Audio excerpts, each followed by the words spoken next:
Well, our experiences with John were always very interesting, not all serious. Certainly, one of the stories that always comes to mind is our trip up to Bethlehem, which happens to be my hometown. And I thought this was going to be a neat experience, showcasing off all my new friends, including John, who I thought was an outstanding player. Well, everybody was ready to leave except John. We all got on the bus, and as we're looking out the back window and John isn't on the bus, the coach says to the bus driver, "Take off." And we all thought that the bus would stop maybe a quarter mile down the road, but it did not. We continued on to Bethlehem and saw John waving to us, and it was a rather pathetic situation. And certainly we were not prepared to play without him, but a friend of ours brought him up. He played the game, played beautifully, and but it was one of the many little stories that always pop up when you bring up the name John O'Reilly. So kind of interesting. John was coming, and Jim gets on the bus, and he said, "Is everybody here?" And somebody said, "No, O'Reilly's not here. He's coming." Jim looked at his watch, said, "We're supposed to be here by whatever it was. Let's go." He has the bus take off. We're all looking at him, and John starts to run, and then he stops and goes.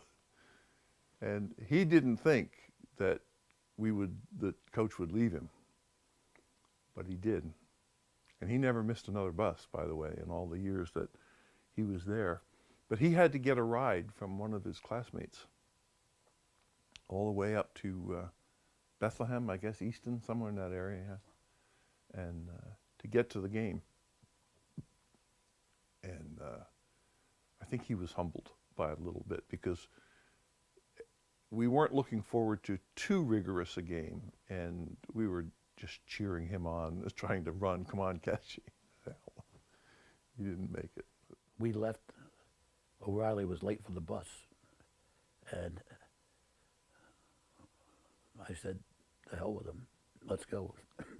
So the bus took off down the lane, and he said he's running down, trying to catch up, and he said half the team saw him running down, and they didn't say anything. So the bus kept going.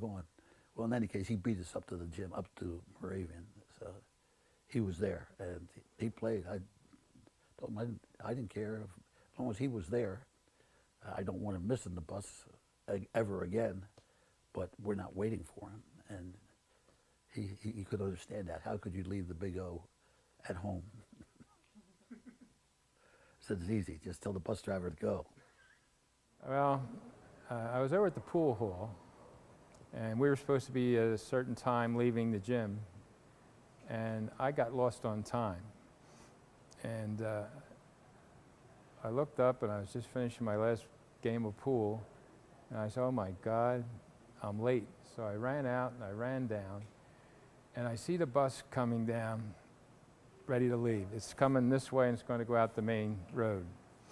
And I'm screaming and yelling at the bus, and the bus turns and heads that way, and there's Maloney and Pfeiffer waving at me as the bus is leaving. Nobody told them to stop the bus. I think they figured they were going to get a lot more shots if I didn't make the trip. So I panicked. I had to go back and pay somebody to drive me to Moravian. And I got up there about 10 minutes before game time. And Phelan was screaming at me. He was mad and all like that. But it worked out okay. And he sat me for a little bit, but then he played me, and we beat Moravian fairly decently. And I think I had about 22 in that game. I can always remember what I had. I can remember my rebounds. I don't know why that is, but I can do. Oh, they didn't care. They didn't care. That was more shots for them. If I didn't show up, they were going to get more shots. They weren't worried about Moravian. Nobody was worried that we were going to lose to Moravian. You know, I know it sounds cocky and stupid, but they weren't concerned about that. They were happy to see me get there, but if I didn't get there, they'd have been all right. See, my job was three. My job was to create chaos in the pivot.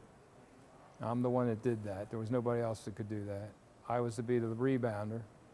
I was the leading rebounder on the team, and I always covered the best player on the other team. So it was basically my 3 jobs when we played. So if I wasn't there, they would miss out on some of that, you know, because they were important cogs of the team. Everybody else had a different job, but they were the 3 I had, and nobody else could do those 3.